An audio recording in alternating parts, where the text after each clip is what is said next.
మన egg curry ఎలా వచ్చిందో. గుడ్డు చూసారా ఎలా ఉందో చిక్కగా. ఈ కర్రీ చాలా టేస్ట్గా ఉంటుందండి.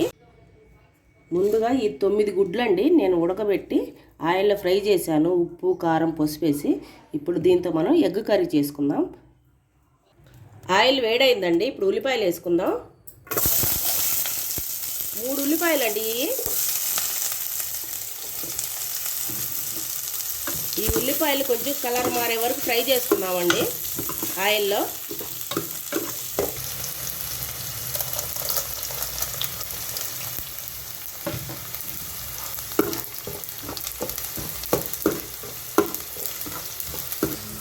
ఉల్లిపాయలు వేగిపోయినాయండి. 2 పచ్చిమిర్చి చీలికలు వేసుకుందాం. కొంచెం కరివేపాకు, ఒక్కసారి కలుపుకుందామండి. వేగిపోయినాయండి. ఇప్పుడు అల్లం పేస్ట్ వేసుకుందాం.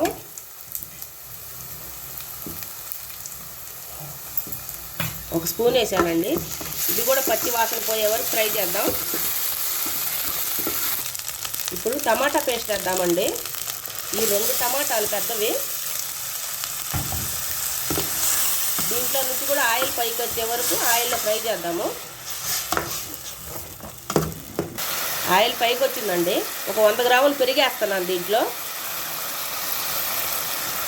తర్వాత 1 స్పూన్ పసుపు, తగినంత సాల్ట్ అండి మొత్తం వేసేస్తున్నాను. ఒకసారి కలుపుకుందాం. మొత్తం కలుపుకొని దీంట్లో నుంచి కూడా ఈ పెరుగు కారం మొత్తం వేగిపోవాలండి. దీంట్లో నుంచి ఆయిల్ బాగా పైకి రావాలి.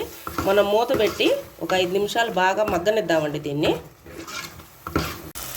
ఇదిగోండి బాగా చూడండి, ఆయిల్ బాగా పైకి తేలిపోయింది. మొత్తం బాగా వేగిపోయినాయండి. పచ్చి వాసన పోయే వరకు మనం ఫ్రై చేసుకున్నాం. ఆయిల్ కూడా బాగా పైకి వచ్చింది కాబట్టి ఇప్పుడు ఒక గ్లాస్ వాటర్ పోస్తున్నానండి. ఒకసారి కలుపుకుందాం.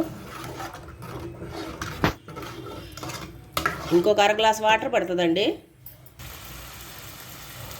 మొత్తం 1.5 గ్లాసున్నర వాటర్ పోసానండి. ఇప్పుడు దీంట్లో ధనియాల పొడి 1 స్పూను, కొబ్బరి పొడి 1 స్పూన్ వేస్తున్నానండి. ఒకసారి మొత్తం మళ్ళీ కలుపుకొని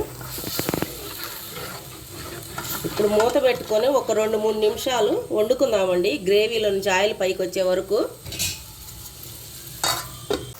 ఇదిగోండి గ్రేవీ దగ్గరకు వచ్చేసింది. ఇప్పుడు గుడ్లు వేసేద్దాం.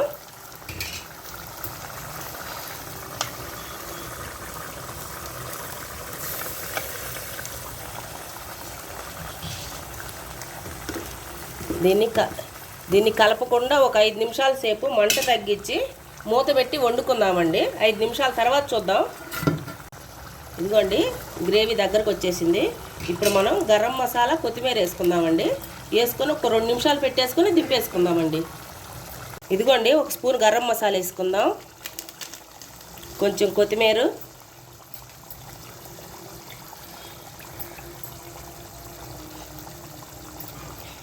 ఈ కర్రీ చాలా టేస్ట్గా ఉంటుందండి. సేమ్ మీరు కూడా ఒకసారి ఇలాగే ట్రై చేయండి. అయిపోయిందండి. ఇదిగో దింపేసుకున్నాను. ఇదిగో చూడండి కర్రీ ఎలా వచ్చిందో చిక్కగా. మళ్ళీ ఇంకో వీడియోతో మళ్ళీ కలుద్దామండి. ఇదిగోండి అయిపోయింది, దింపేసుకున్నాను. కర్రీ చూడండి చిక్కగా వచ్చింది. ఇంతేనండి. మీరు కూడా ఒకసారి ఇలాగే ట్రై చేయండి. మళ్ళీ ఇంకో వీడియోతో మళ్ళీ కలుద్దాం.